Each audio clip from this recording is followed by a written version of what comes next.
Olá, queridos alunos, tudo bem com vocês? Professora Elisa chegando para abordar mais um tema de matemática e descomplicar o estudo de vocês. Vamos lá? Bem-vindos a mais uma videoaula de matemática com a tia Elisa. E o assunto de hoje, função inversa. De uma maneira bem simples, podemos entender a função inversa de f como sendo a função que desfaz as relações estabelecidas pela função f. Antes de fazer uma definição de função inversa, observe o exemplo. Dados conjuntos A e B e a função f de A em B, definida por x mais 5. Veja o diagrama desta função. F de menos 2 mais 5, 3. F de menos 1 mais 5, 4. F de 0 mais 5, 5. Então, esta função é definida por estes pares ordenados. Eu ligo menos 2 no 3, par ordenado, menos 2, 3, e etc. Note que esta é uma função chamada de bijetora, pois cada elemento do domínio está ligado com um elemento diferente do meu conjunto imagem. A função inversa de f, que será indicada por f a menos 1 de b em a, vejam que eu troquei, o que era domínio virou contradomínio e o que era contradomínio virou domínio, desfaz as relações estabelecidas por f. Vejam, antes eu ligava do menos 2 até o 3. Agora eu vou desfazer, eu vou voltar do 3, eu vou voltar para o menos 2. O menos 1 eu ligava com o 4. Agora eu vou desfazer essa relação. O 4, volto para o menos 1. Então, a função inversa seria dada por estes outros pares ordenados. 3 menos 2, 4 menos 1, 5, 0. Veja que eu estou estabelecendo esses pares ordenados, invertendo os pares ordenados da minha função f. Desse exemplo, eu posso notar algumas coisas. A função admitirá inversa apenas se ela for bijetora, pois o conjunto que era domínio da função passa a ser contradomínio e vice-versa. Vejam, se eu tivesse algum elemento do meu contradomínio que não fosse imagem de ninguém, ao fazer a inversão, sobraria um elemento no domínio, e aí eu não teria mais uma função, porque numa função não podem sobrar elementos no meu domínio. Se eu tivesse dois elementos do meu domínio ligados em uma mesma imagem do contradomínio, quando eu tentasse desfazer a relação, eu teria um elemento do domínio com duas imagens diferentes, o que também descaracterizaria uma função. Assim sendo, a função só admite inversa se for bijetora. Eu observo também que os pares ordenados x, y, que representavam as relações entre os elementos dos conjuntos na função f, estão com os valores invertidos na sua função f a menos 1. Como nós vimos, o par ordenado menos 2, 3 passa a 3, menos 2. O par ordenado menos 1, 4 passa a 4, menos 1. Em nosso exemplo, a função f era dada por f de x igual a x mais 5.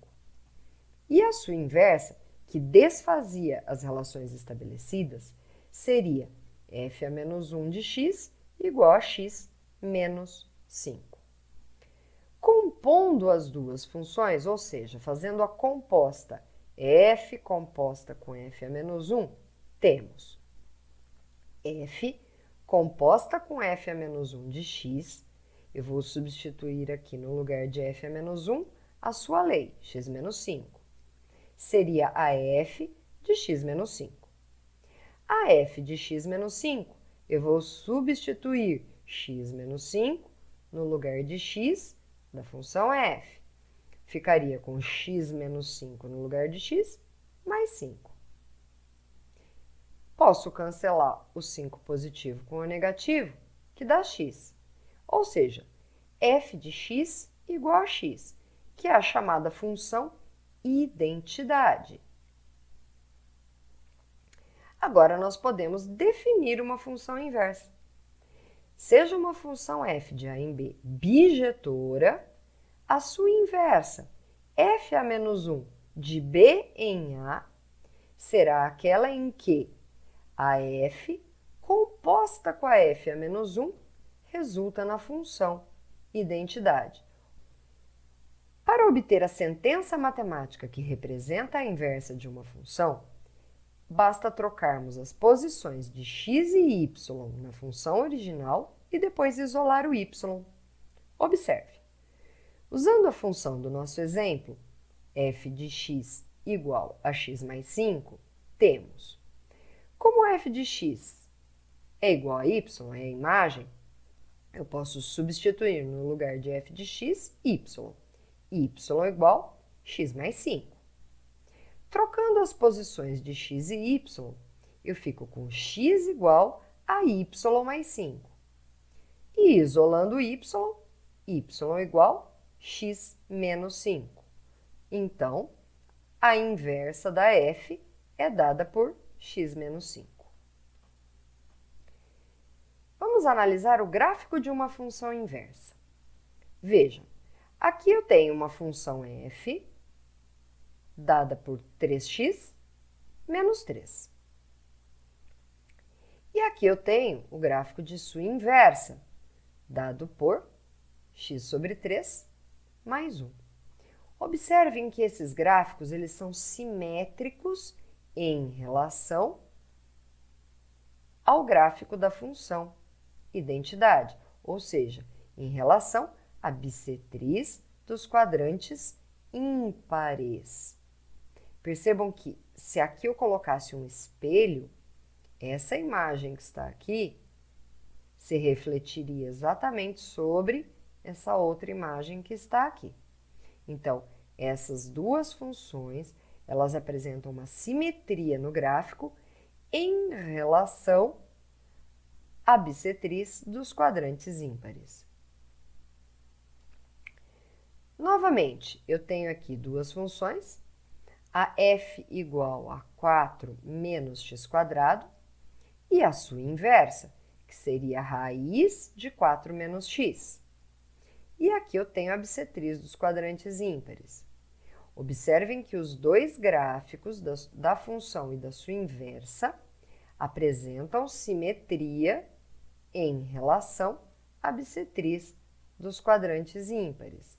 Se ela fosse um espelho, este lado do meu gráfico se refletiria exatamente sobre o outro lado do gráfico. Novamente, aqui eu tenho a função tangente de x e a arcotangente de x, que é a sua inversa. E agora eu tenho aqui a função identidade. Vejam que o gráfico da função tangente, o gráfico da arcotangente apresentam a simetria em relação à bissetriz dos quadrantes ímpares. Por exemplo, vamos lá. Considere as funções reais abaixo e determine suas inversas. Vamos fazer o item A. Primeiro, troco f de x por y, porque f de x é igual a y. Vou inverter as posições de x e de y. X igual a 3y menos 5. Agora, eu vou isolar 3y, vou passar o menos 5 para o outro lado, mas já vou deixar o 3y na primeira posição. 3y igual a x mais 5. E passo o 3 dividindo. Y igual a x mais 5 sobre 3. Então, a função inversa de 3x menos 5 é x mais 5 sobre 3. No item B, obter a inversa de x menos 1 sobre x menos 2. Primeiro passo, eu escrevo f de x como y. E agora eu vou trocar as posições de x e de y. Então, eu fico com x igual y menos 1 sobre y mais 2. E agora eu vou tentar isolar esse y. Veja, o primeiro passo é multiplicar em cruz, porque aqui eu tenho x sobre 1 igual y menos 1 sobre y mais 2, uma igualdade entre duas frações. Então, y menos 1 vezes 1, y menos 1. X vezes y mais 2, xy mais 2x. Agora, eu vou trazer menos 1 para o segundo membro e xy para o primeiro, porque eu preciso isolar o y no primeiro membro. E vou fatorar essa expressão, colocando y em evidência, que vai dar y vezes 1 menos x.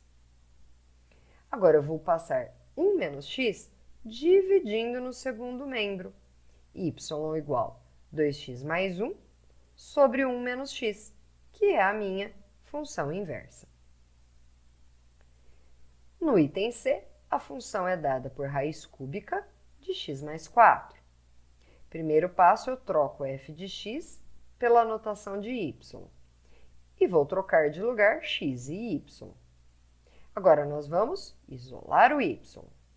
Primeiro passo, vou elevar os dois lados dessa equação ao cubo para poder cancelar a raiz. Então, x elevado ao cubo é igual a y mais 4. Agora, eu vou isolar y no primeiro membro. O 4 que estava somando vem subtraindo. Logo, y é igual a x ao cubo menos 4, que é a minha função inversa. Segundo exemplo, considere a função real g, representada pelo gráfico abaixo, e determine o valor de g a menos 1 de menos 7, ou seja, qual é o valor da inversa no ponto menos 7. Vejam que aqui eu não tenho a lei da função g, apenas o gráfico. Então, eu não posso usar o método que eu usei no primeiro exercício, descobrir quem seria a minha função inversa, para depois poder calcular o que o exercício pede. Mas eu vou fazer esse exercício de uma outra maneira. Se a inversa no ponto menos 7 é o que eu procuro, eu vou chamar esse valor de n. Então, a inversa no ponto 7 é igual a n. Como a inversa troca valor de x com y, isso significa que a g no ponto n seria menos 7. Eu vou trocar x de lugar com y. O par ordenado menos 7n vira o par ordenado n menos 7. G de n, então, é igual a menos 7. Eu vou ao meu gráfico. G de um certo número, a imagem de um certo número, é menos 7. Aqui está o meu gráfico, imagem menos 7 estaria aqui. O número que tem imagem igual a menos 7 seria menos 3. G de n, então, é menos 7. Seria este par ordenado. X vale n, y vale menos 7.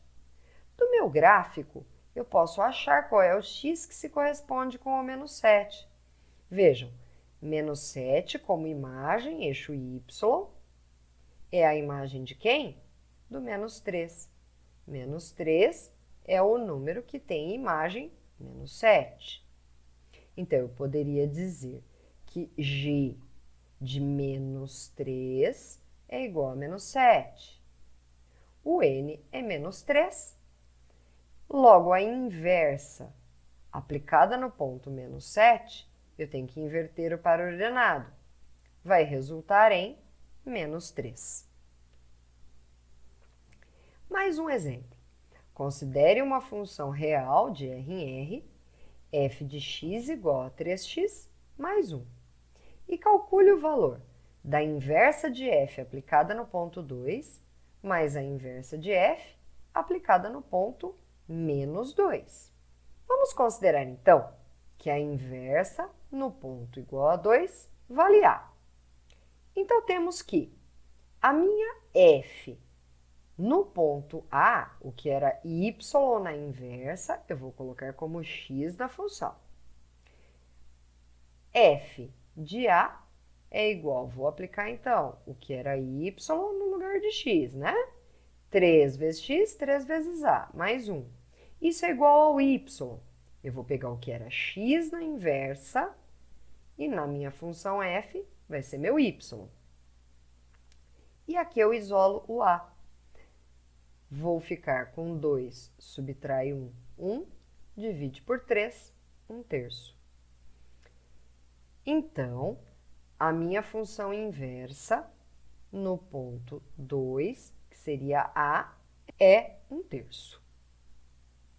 Agora, eu vou procurar o valor da inversa aplicada no ponto menos 2, que eu vou chamar de B. Como na inversa o menos 2 representa o x e o y representa o b, na função fica ao contrário. O que antes era y, o meu b, agora é x. E o que antes era x, na inversa, agora é meu y. Ou seja, f de b é igual a menos 2. f de b, que é 3b mais 1, é igual a menos 2. Vou isolar o b. Menos 1 vem subtraindo, aqui eu fico com menos 2, menos 1, menos 3, dividindo por 3, menos 1. Logo, a inversa, aplicada no ponto menos 2, que seria b, vale menos 1. Como o meu exercício pede para somar os dois valores, eu vou fazer 1/3 mais menos 1, menos 1. 1 é 3 sobre 3, então eu tenho 1/3 menos 3/3, que será menos 2/3. E agora eu vou deixar alguns exercícios para vocês treinarem esse conteúdo. Então, a ideia é que vocês façam esses exercícios antes de assistir o vídeo da próxima aula. No vídeo da nossa próxima aula, eu vou apresentar a resolução de todos esses exercícios para vocês. Façam, treinem e depois tirem suas dúvidas no próximo vídeo. E por hoje foi isso, eu espero que tenha ajudado. Em breve teremos uma próxima videoaula aqui no canal. E não se esqueçam que a titia ama vocês. Tchau!